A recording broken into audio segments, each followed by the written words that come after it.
नमस्कार दोस्तों, स्वागत है आपका अपने सरकारी नौकरी अलर्ट चैनल पर। यूपीपीएससी ने अपर निजी सचिव भर्ती 2023 की नोटिफिकेशन जारी कर दी है। अपर निजी सचिव यानी कि एडिशनल प्राइवेट सेक्रेटरी जिसे कहते हैं दोस्तों। इसके साथ साथ इसे हिंदी में आशुलिपिक भी बोलते हैं और सामान्य भाषा में इसे स्टेनोग्राफर भी बोलते हैं। दोस्तों, इसको उस वैकेंसी से कंफ्यूज मत कर लेना जो यूपी ट्रिपल एससी के थ्रू स्टेनोग्राफर की वैकेंसी निकाली थी।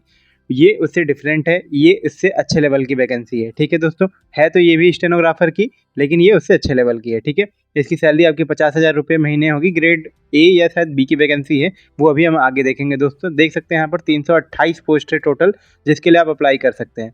तो चलिए देखते हैं इस वैकेंसी के बारे में सभी डिटेल यहाँ पर। उससे पहले बताना चाहूँगा कि ऐसे ही अगर आपको 100% जेन्यून अपडेट चाहिए सरकारी नौकरी की, तो आप चैनल को सब्सक्राइब जरूर करें दोस्तों। ठीक है, इसके अलावा वीडियो को लाइक करना हो तो लाइक करें, अदरवाइज कोई दिक्कत नहीं है। चलिए अब देखते हैं Uttar Pradesh additional private secretary recruitment 2023 के बारे में सभी नोटिफिकेशंस को। यूपीपीएससी में 328 पोस्ट है ये एडिशनल प्राइवेट सेक्रेटरी की, जिसमें एडवर्टाइजमेंट नंबर जो है इसकी ये देख सकते हैं A-5/E-1/2023 आपकी होगी। इसका जो नोटिफिकेशन है और अप्लाई करने का लिंक है हम डिस्क्रिप्शन बॉक्स में दे देंगे, वहाँ से आप इसके लिए अप्लाई कर सकते हैं। और अगर आपको नोटिफिकेशन डाउनलोड करके पढ़ना हो तो आप उसे पढ़ भी सकते हैं एडिशनल में। ठीक है, इंपॉर्टेंट डेट्स यहाँ पर आप देख सकते हैं। एप्लीकेशन फॉर्म भरने की जो डेट होगी वो होगी 19 सितंबर 2023 से लेकर के 19 अक्टूबर 2023 तक। पेमेंट करने की जो लास्ट डेट होगी 19 अक्टूबर 2023 होगी। और एग्जाम डेट और एडमिट कार्ड आपका जैसे ही अवेलेबल होगा हम आपको शॉर्ट वीडियो के माध्यम से बता देंगे। ठीक है दोस्तों, तो चलिए देखते हैं application fee. General OBC EWS candidate की जीएसटी मिलाकर 185 रुपये फीस होगी। SC ST की 95 रुपये होगी। फिजिकली हैंडीकैप्ड की 25 रुपीज़ होगी। एक्स सर्विसमैन की 95 रुपीज़ फीस होगी। जी हाँ दोस्तों, इसके साथ ही साथ आप देख सकते हैं कि पेमेंट आप ऑनलाइन कर सकते हैं। Online credit card, debit card, net banking किसी भी माध्यम से आप कर सकते हैं। यूपीआई से भी पेमेंट कर सकते हैं। ठीक है, यहाँ एडिशनल प्राइवेट सेक्रेटरी की एज लिमिट आप देख सकते हैं 1 जुलाई 2023 तक। आपकी जो मिनिमम एज है 21 साल, मैक्सिमम एज 40 साल आपकी हो सकती है। अच्छा, अभी अगली स्लाइड में एज रिलैक्सेशन देखेंगे हम यहाँ पर। जैसे यहाँ पर देख सकते हैं एज रिलैक्सेशन जो है, तो आपको अपर लिमिट में छूट मिलती है एज रिलैक्सेशन में दोस्तों। ठीक है, तो अपर एज लिमिट में देख सकते हैं यहाँ पे जैसे कि लिखा है 5 साल का आपको छूट मिलेगा अपर एज रिलैक्सेशन में। अगर आप SC कैंडिडेट हैं या ST कैंडिडेट हैं या फिर OBC कैंडिडेट हैं या फिर स्किल्ड प्लेयर ऑफ यूपी हैं आप, यानी कि जो स्पोर्ट्स खेलते हैं, अगर आप प्लेयर हैं तो आपको इसमें 5 साल का मिलेगा। और इसके अलावा स्टेट गवर्नमेंट एम्प्लॉयज़ हैं यूपी में, इंक्लूडिंग टीचर या फिर स्टाफ ऑफ बेसिक शिक्षा परिषद। ठीक है, तो भी आपको 5 साल का रिलैक्सेशन मिलेगा अपर एज लिमिट में। और इसके साथ ही साथ आप देख सकते हैं, यानी कि जैसे 5 साल का जो छूट मिलेगा आपको, उसको मिला करके आपकी जो एज है, डेट ऑफ बर्थ है, वो 2 जुलाई 1978 से पहले की नहीं होनी चाहिए। 1978 के बाद की आपकी अगर डेट ऑफ बर्थ है तो आप अपना एज रिलैक्सेशन क्लेम करके फॉर्म भर सकते हैं। ठीक है, इसके अलावा देख सकते हैं आप 15 ईयर का आपको एज रिलैक्सेशन मिलेगा अगर आप फिजिकली डिसेबल्ड हैं, यानी कि अगर विकलांग कैटेगरी से आप बिलोंग करते हैं उत्तर प्रदेश के, तो आपको 15 साल का एज रिलैक्सेशन मिल जाएगा अपर एज लिमिट में। इसके अलावा 3 साल का रिलैक्सेशन आपको मिल जाएगा दोस्तों अगर आप आर्मी में सर्व कर रहे हैं या फिर आपने सर्विस आर्मी में दी होगी, आप एक्स आर्मी पर्सनल हैं, या फिर शॉर्ट सर्विस कमीशन के थ्रू आप गए थे, या फिर इमरजेंसी कमीशन ऑफिसर्स के थ्रू पर आप गए थे, तो 3 साल की एज रिलैक्सेशन आपको मिलेगी। इसके अलावा आप यहाँ पर एजुकेशनल एलिजिबिलिटी देख सकते हैं दोस्तों।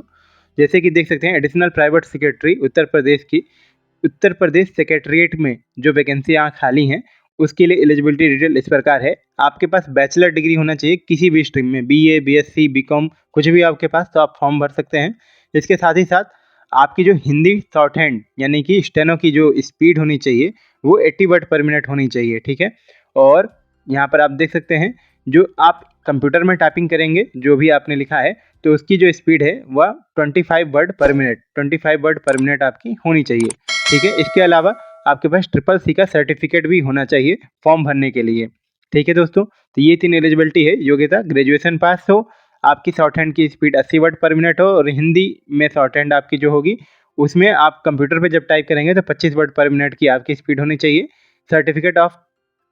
सर्टिफिकेट कोर्स इन कंप्यूटिंग यानी कि CCC होना चाहिए फ्रॉम NIELIT के द्वारा। इसके साथ ही प्रेफरेंशियल क्वालिफिकेशन देख सकते हैं आप, जैसे कि अगर आपने ये जो चीज़ें हैं ये अगर आपने की हैं प्रेफरेंशियल क्वालिफिकेशन वाली, तो आपको इन कैंडिडेट्स के ऊपर वरीयता दी जाएगी। ठीक है, तो इसमें क्या है, प्रेफरेंशियल क्वालिफिकेशन में अगर आपने टेरिटोरियल आर्मी में सर्व किया हो मिनिमम पीरियड ऑफ 2 साल। ठीक है, इसके अलावा अगर आपके पास ओबीसी बी सर्टिफिकेट हो एनसीसी का, एनसीसी यानी कि नेशनल कैडेट कॉर्प्स का, तो आपको इसमें वरीयता मिल सकती है दोस्तों। इसी के साथ साथ एडिशनल प्राइवेट सेक्रेटरी जो कि Uttar Pradesh public service commission और इसके साथ साथ board of revenue Uttar Pradesh के लिए खाली हैं, उन पदों के लिए आप देख सकते हैं जो एलिजिबिलिटी डिटेल है वो इस प्रकार है। बैचलर डिग्री होनी चाहिए, स्पीड वही 80 वर्ड पर मिनट हिंदी में, और हिंदी टाइपिंग स्पीड 25 वर्ड पर मिनट होनी चाहिए। सर्टिफिकेट कोर्स यानी CCC होना चाहिए आपके पास, और अगर आपके पास CCC नहीं है तो इन वैकेंसी में आपके पास ऑप्शन है उत्तर प्रदेश द्वारा उत्तर प्रदेश के जो बोर्ड ऑफ हाई स्कूल है या इंटरमीडिएट एजुकेशन, वहाँ से जो कंडक्ट किया हुआ कोई ऐसा सर्टिफिकेट हो जो CCC के इक्विवेलेंट हो। कौन सा सर्टिफिकेट है वो तो मुझे नहीं पता, लेकिन अगर कोई सर्टिफिकेट है जो CCC के इक्विवेलेंट है तो भी आप CCC के अलावा लगा सकते हैं। प्रेफरेंशियल क्वालिफिकेशन में वही 2 चीज़ें हैं, 2 साल का एक्सपीरियंस होना चाहिए टेरिटोरियल आर्मी में, या फिर या इसके साथ साथ एनसीसी का सर्टिफिकेट होना चाहिए बी कैटेगरी का। ठीक है दोस्तों, पे स्केल और वैकेंसी देख सकते हैं। जैसा कि मैंने बताया था 328 वैकेंसी हैं टोटल। इसका जो पे स्केल होगा आपका 47,600 से जो 47,600 रुपये हैं और 1,51,100 रुपये तक का आपका पे स्केल होगा, और मैट्रिक्स लेवल आपका 8 लगेगा, और ये 7 CPC के अंतर्गत आपका आएगा। ठीक है दोस्तों, अभी यहाँ पर आप इम्पॉर्टेंट इंस्ट्रक्शंस देख सकते हैं। पेपर जो आपका होगा वो AMR सीट पे होगा, यानी कि ऑफलाइन पेपर होगा। जैसे कि 4 इसमें गोले आते हैं, आपको 4 गोलों में से एक आंसर जो भी सही होगा वो आपको फिल करना होगा। ठीक है, और हाँ, इसके साथ साथ देख सकते हैं ऑब्जेक्टिव टाइप के आपके क्वेश्चन होंगे और निगेटिव मार्किंग भी होगी पेपर में। निगेटिव मार्किंग में जैसे कि आप देखते हैं जैसे यहाँ पर लिखा है 1/3 आपका निगेटिव मार्किंग की जाएगी, यानी कि अगर आपने एक क्वेश्चन गलत किया तो उसका 1/3 मार्क्स आपका डिडक्ट कर लिया जाएगा, यानी कि कट कर लिया जाएगा। और SSC में 1/4 मार्क आपके डिडक्ट किए जाते हैं, यानी कि कट किए जाते हैं। इसके अलावा यहाँ आप देख सकते हैं अगर आप मोर देन 1 आंसर दे रहे हैं, जैसे कुछ लोग चालाकी में एक क्वेश्चन का 2 गोले भर देते हैं, तो अगर इन दोनों में से कोई भी गोला सही भी है तब भी आपके नंबर काट लिए जाएंगे, उसको एज अ रॉन्ग आंसर आपका टिक किया जाएगा। ठीक है, हाँ, अगर आप कोई गोला खाली छोड़ देते हैं, किसी क्वेश्चन का आंसर में कोई भी गोला नहीं भरते हैं, तो उसमें आपके कोई भी निगेटिव मार्किंग नहीं है, कोई भी पेनल्टी नहीं आपको पड़ेगी वहाँ पर। ठीक है दोस्तों, यहाँ तक का सब ठीक रहा। आशा करता हूँ आपको वीडियो समझ में आ रही होंगी। वीडियो अगर आपको समझ में आ रही है, आपको अच्छा लग रहा है, तो आप चैनल को सब्सक्राइब जरूर करें दोस्तों। अभी यहाँ पर आप परीक्षा योजना एवं पाठ्यक्रम देख सकते हैं।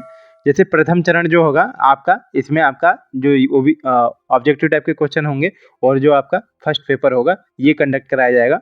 150 अंक टोटल होगा, जो इसका समय आपका 3 घंटा मिलेगा। ठीक है, और इसमें आपका सामान्य ज्ञान, सामान्य हिंदी, कंप्यूटर ज्ञान आपका ये तीनों चेक किया जाएगा। ठीक है, ऑब्जेक्टिव टाइप का होगा, सामान्य ज्ञान 50 अंक का, सामान्य हिंदी भी 50 अंक की, कंप्यूटर ज्ञान भी 50 अंक का आपका होगा। टोटल आपका 150 अंक का पेपर होगा ये। ठीक है, प्रथम चरण की परीक्षा के परिणाम के अनुसार 15 गुना अभ्यर्थी सफल घोषित किए जाएंगे और सफल अभ्यर्थी द्वितीय चरण की परीक्षा में सम्मिलित होंगे। ठीक है दोस्तों, 15 गुना अभ्यर्थी अधिक बुलाया जाएगा सेकंड पेपर के लिए। ठीक है, इसके अलावा यहाँ पर आशुलिपि टेस्ट यानी कि शॉर्ट हैंड टेस्ट के बारे में देख लेते हैं। 100 अंक का होगा ये आपका शॉर्ट हैंड टेस्ट, 1 घंटा 30 मिनट का टोटल टाइम मिलेगा आपको, जिसमें जो आशुलिपि होगी यानी कि शॉर्ट हैंड में जो आपको अंक मिलेगा वो 75 अंक का होगा, और कंप्यूटर टाइपिंग जो आप करेंगे उसमें 25 अंक आपको मिलेंगे। ठीक है, दोनों चरणों की परीक्षा में न्यूनतम मानकों पर जो अभ्यर्थी सफल होंगे वही अभ्यर्थी तृतीय चरण की परीक्षा में सम्मिलित होंगे। अच्छा, अब ये न्यूनतम मानक का जो अंक है वो क्या है दोस्तों, उसके बारे में यहाँ पर मैंने शामिल तो नहीं किया है, लेकिन मैं आपको वर्बली बता देता हूँ। जैसे कि इसमें होता है कि आप अगर SC ST कैटेगरी में हैं तो आपको लगभग 35% मार्क्स आपको ऑब्टेन करने ही होते हैं पेपर 1 में। इसी के साथ OBC कैटेगरी हैं तो 35 या 40%, और जनरल कैटेगरी हैं तो 55% या 50% मार्क्स आपको लाने होते हैं। अगर आपके इतने मिनिमम मार्क नहीं हैं तो फिर आपको वैसे ही फेल कर दिया जाता है। तो दोस्तों ये लगभग हर एग्जाम में सेम चीज़ें होती हैं, इसीलिए मैंने इस स्लाइड्स में इनको इंक्लूड नहीं किया है ताकि आपका टाइम ना वेस्ट हो। और जो मैं यह चैनल बनाने का मेन एम था वो यही था कि आपका टाइम ना वेस्ट हो, कम से कम टाइम में आपको सटीक से सटीक जानकारी मिल सके। ठीक है, बिना बकवास के। तो चलिए देखते हैं इसका तृतीय चरण, जो कि कंप्यूटर प्रैक्टिकल प्रश्न पत्र होगा तृतीय चरण। इसमें आप देख सकते हैं 50 अंक का होगा, 1 घंटे का समय होगा, और कंप्यूटर प्रैक्टिकल में 50 अंक होगा। इसका सिलेबस के बारे में भी अभी आगे देखेंगे हम यहाँ पर, ठीक है। उपरोक्त चरण तीनों चरणों की परीक्षा के अंकों को जोड़कर श्रेष्ठता के आधार पर, मतलब आपकी जो मेरिट बनेगी वो तीनों पेपरों को मिलाकर बनेगी। यानी कि कंप्यूटर हो गया आपका प्रैक्टिकल, आशुलिपि आपका 100 अंक का हो गया और 150 अंक का ये हो गया आपका। तो आपके तीनों 300 अंक का आपका हो गया ये टोटल पेपर मिला करके। इसके साथ यहाँ पर आप देख सकते हैं अपना सिलेबस। सामान्य ज्ञान जो 50 अंकों का होगा उसका सिलेबस इस प्रकार है। शब्द संक्षेप यानी कि शॉर्ट में जो आपके फुल फॉर्म्स होते हैं वो पूछे जाएंगे। प्रसिद्ध पुस्तकें एवं लेखक, इतिहास में आपका तीनों आ गया, प्राचीन, मध्यकालीन और आधुनिक। और विज्ञान में आपका फिजिक्स केमिस्ट्री और बायोलॉजी, सॉरी, ठीक है। और भूगोल में आपका उत्तर प्रदेश तथा भारत से संबंधित, भारत का संविधान, खेल जगत, महत्वपूर्ण नगर, स्मारक एवं इमारतें, महत्वपूर्ण राष्ट्रीय एवं अंतर्राष्ट्रीय घटनाएं यानी कि करंट अफेयर्स, और अंकगणित क्लास 8 तक की लेवल का, ठीक है। इसके अलावा सामान्य हिंदी का देख सकते हैं 50 अंक का पेपर होगा, जिसमें अपठित गद्यांश और प्रश्नोत्तर तथा अपठित गद्यांश शीर्ष। और इसके अलावा सेकंड है पत्र एवं कार्यालयी विभिन्न पत्रों का आलेखन, मुहावरे, लोकोक्तियां, अनेक शब्दों का एक शब्द, वाक्यों का शुद्धिकरण, पर्यायवाची तथा विलोम शब्द, शब्दों के अर्थ हिंदी से अंग्रेजी व अंग्रेजी से हिंदी, क्लास 10 का लेवल का, ये आपका पेपर कंडक्ट कराया जाएगा सामान्य हिंदी का। कंप्यूटर ज्ञान का देख सकते हैं 50 अंक का इसका भी पेपर होगा। इसका सिलेबस इस प्रकार होगा। Basic knowledge of working on window system आपकी चेक की जाएगी। और इसके साथ ही साथ यहाँ पर देख सकते हैं प्रिंटर, स्कैनर, माइक्रोफोन, स्पीकर, इन सब के बारे में आप क्या जानते हैं ये भी थोड़ी आपकी नॉलेज चेक की जाएगी। वर्किंग नॉलेज आपको होना चाहिए MS ऑफिस का, ठीक है, यानी कि normal MS Word, Office, PowerPoint, Excel, थोड़ा बहुत नॉलेज इसका होना चाहिए। Convergent in use of World Wide Web, मतलब इंटरनेट चलाना आना चाहिए आपको, रेलवे रिजर्वेशन वगैरह, सर्च इंजन, सब के बारे में जानकारी होनी चाहिए। वर्किंग नॉलेज ऑफ ईमेल की आपको नॉलेज होनी चाहिए, कैसे ईमेल भेजते हैं, ईमेल रिसीव करते हैं, चेक कैसे करते हैं, प्रिंट कैसे करते हैं, ठीक है। Working knowledge of preparation of presentation power point, यानी कि सिंपली पावर पॉइंट और PDF का आपको ज्ञान होना चाहिए, ठीक है। अभी इसके अलावा यहाँ पर देख सकते हैं आशुलिपि के लिए, जैसा कि मैंने बताया था 75 अंक आपका आशुलिपि का होगा।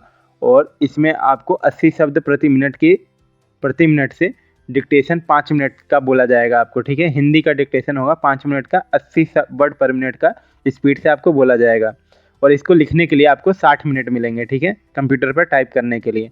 उसके बाद कंप्यूटर टाइपिंग अलग से होगी जो कि हिंदी की होगी, इसके लिए केवल 5 मिनट मिलेंगे और ये 25 अंक का आपका कराया जाएगा, ठीक है दोस्तों। आशा करता हूँ कि आपको ये समझ में आ गई होगी। और इसके अलावा कंप्यूटर प्रैक्टिकल का 50 अंक होगा, इसमें भी जो मैंने अभी बताया था सिलेबस ऊपर वही सेम सिलेबस है दोस्तों। इसके साथ यहाँ पर देख सकते हैं आशुलिपि कौशल एवं टंकण परीक्षा हेतु कुर्तीदेव 10, जो आपका फॉन्ट होगा हिंदी का वो होगा कुर्तीदेव 10। और इसके साथ साथ मंगल फॉन्ट का भी विकल्प दिया जाएगा। तो अगर आपने मंगल पे सीखा है हिंदी टाइपिंग तो भी कोई समस्या नहीं है, और कुर्तीदेव पे सीखा है तो भी कोई समस्या नहीं है, आप दोनों पर ही टाइपिंग कर पाएंगे वहाँ पर, ठीक है दोस्तों। तो अभी इस फॉर्म से संबंधित सभी डिटेल्स आपकी समाप्त हो चुकी हैं। आशा करता हूं कि आपको सभी जानकारियां मिल गई होंगी। अगर आपको कोई जानकारी नहीं मिली है तो कमेंट बॉक्स में आप कमेंट कर सकते हैं, हम पूरी कोशिश करेंगे कि उसे खोज करके हम आप तक पहुंचाएं। इसके अलावा ऐसी 100% जेन्युइन अपडेट के लिए चैनल को सब्सक्राइब जरूर करें